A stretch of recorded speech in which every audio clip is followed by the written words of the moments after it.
오늘 우리에게 주시는 하나님의 말씀은 마가복음 9장 2절에서 6절까지 말씀입니다. 2절 엿새 후에 예수께서 베드로와 야고보를 요한을 데리시고 따로 높은 산에 올라가셨더니 그들 앞에서 변형되사 그 옷이 광채가 나며 세상에서 빨래하는 자가 그렇게 희게 할 수 없을 만큼 매우 희어졌더라. 아멘. 예수님께서 베드로와 야고보와 요한을 데리고 산에 오르셨습니다. 그 이유는 기도하기 위함입니다. 그래서 누가복음 9장 28절은 이렇게 말씀합니다. 이 말씀을 하신 후 8일쯤 되어 예수께서 베드로와 요한과 야고보를 데리고 기도하시러 산에 올라가사. 아멘. 예수님께서 기도하기 위해 제자들과 산에 오르신 거죠. 그렇다면 어떤 기도였을까요? 아마도 십자가 고난을 서서히 준비하기 위한 기도였을 것입니다. 예수님은 변화산에서 내려오신 후에 자신의 죽음을 두 번 더 예고하셨고 그 후에는 겟세마네 동산에 오르시어 마지막으로 또 기도하셨습니다. 그 후 골고다 언덕을 오르신 거죠. 예수님은 하나님의 아들이신데도 철저히 기도로 준비하고 있습니다. 죽은 자도 살리시는 전능한 분이심에도 기도보다 앞서지 않고 계십니다. 그렇다면 우리들도 기도보다 앞서지 말아야 합니다. 부족함이 많고 한계가 많은 우리들은 더욱더 기도해야 합니다.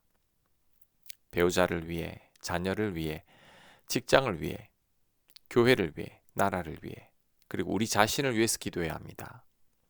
그런데 우리가 머리로는 기도해야 한다는 것을 잘 알지만 실제로는 기도를 잘 하지 않죠. 그리고 기도보다 앞서지 말아야 하는데 기도보다 앞설 때가 많습니다. 내가 다 해놓고 기도를 하는 경우가 많습니다. 예를 들면 우리가 수련회를 한다고 계획하고 준비하기 전에 하나님의 인도하심을 먼저 구해야 합니다. 그런데 우리들은 모든 준비를 다 해놓고 하나님께 은혜 부어달라고 기도를 하죠. 이것은 내가 모든 것을 다 결정해 놓고 하나님께서 그 결정에 따라오시게 하는 것입니다. 이것은 하나님보다 내가 앞서는 것이고 기도보다 내가 앞서는 것입니다. 하나님을 나의 심부름꾼 정도로 여기는 거죠. 이것은 하나님을 인정하는 삶은 아닙니다. 그러니 우리들은 먼저 기도해야 합니다.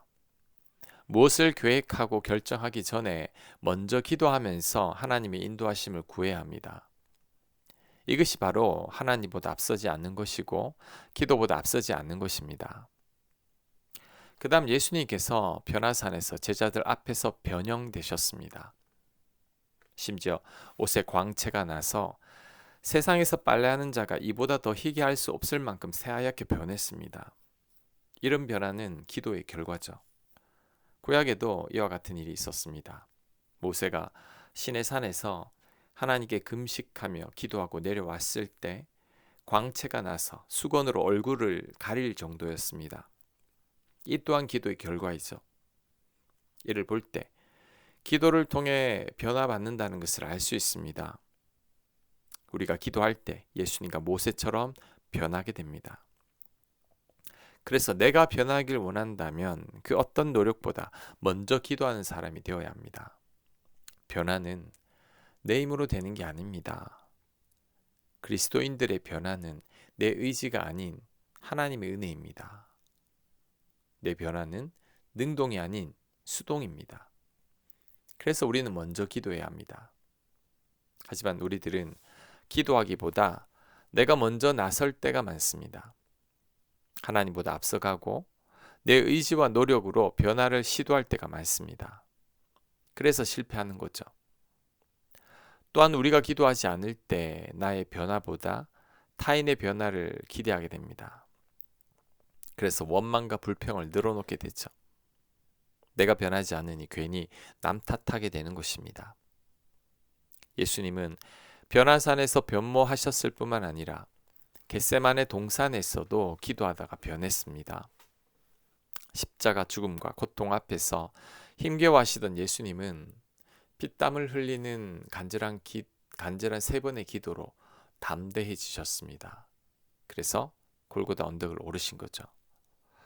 우리들도 이처럼 기도해야 합니다. 내 힘과 능력으로 할 수 있을 것 같을 때에도 먼저 기도해야 합니다. 기도할 때 내 계획보다 더 크신 하나님의 뜻과 계획을 발견할 수 있습니다. 그래서 기도하다가 내 계획을 변경하게 됩니다. 기도하다가 지금의 내 처지를 감사하게 되는 거죠. 더 넓은 집을 원하는 기도를 하다가 지금 집으로도 만족하게 되고, 내 자녀의 학업을 위해 기도하다가 자녀가 건강한 것만으로도 감사할 수 있게 되는 것입니다. 기도하다가 내 마음의 변화를 경험한 거죠. 또한 누군가를 탓하거나 원망하고 싶을 때에도 기도의 자리로 나가야 합니다. 기도하는 동안 하나님께서 나를 바꾸셔서 불평과 원망을 그치게 하십니다. 상대를 향한 나의 불만을 잠재우시는 거죠. 그래서 누군가 말하기를 세상을 변화시키는 자가 되게 해달라고 기도하기보다 내가 먼저 변하게 해달라고 기도하라고 했습니다. 나도 변하지 않으면서 어떻게 세상을 변화시키겠냐는 것이죠. 그러기 위해서는 더 기도해야 합니다. 모든 일에 앞서 먼저 기도의 자리로 나아가야 합니다. 그럴 때 예수님과 모세처럼 내가 변하는 경험을 하게 될 것입니다. 4절, 이에 엘리야가 모세와 함께 그들에게 나타나 예수와 더불어 말하거늘 베드로가 예수께 구하되 라삐여 우리가 여기 있는 것이 좋사오니 우리가 초막 셋을 짓되 하나는 주를 위하여 하나는 모세를 위하여 하나는 엘리야를 위하여 하사이다 하니 이는 그들이 몹시 무서워하므로 그가 무슨 말을 할지 알지 못함이더라. 아멘. 엘리야와 모세가 나타나셔서 예수님과 더불어 말씀을 나누고 있었습니다. 이 모습을 본 베드로가 놀라서 여기 있는 것이 좋사오니 초막 셋을 짓겠다고 말합니다. 하지만 성경은 베드로가 무슨 말을 할지 알지 못해서 한 말이라고 합니다. 베드로가 말을 하기는 했어도 본인도 무슨 말을 하는지 모르는 거죠. 누가복음에서는 제자들이 졸다가 깨어서 놀라서 한 말이라고 기록하고 있습니다. 우리가 무슨 말을 해야 할지를 잘 모를 때에는 차라리 말을 안 하거나 아끼는 것이 좋습니다. 베드로는 말 때문에 여러 번 실수를 했죠. 물 위를 걷겠다고 말하다가 물에 빠졌고, 세족식 할 때에는 몸도 씻어달라고 오바했죠. 죽어도 예수님을 부인하지 않겠다고 말하고선 3번이나 부인했습니다. 오늘도 하늘에서 내려온 모세와 엘리야에게 초막을 만들어서 모시겠다는 실언을 하고 있죠. 우리는 이런 실수를 범하지 말아야 합니다. 그러니 더욱 말을 아껴야 합니다. 깊이 생각해서 말하고 말을 할 때에도 신중하게 한 번 더 생각하고 말해야 합니다. 그래야 베드로와 같은 실수를 범하지 않게 됩니다.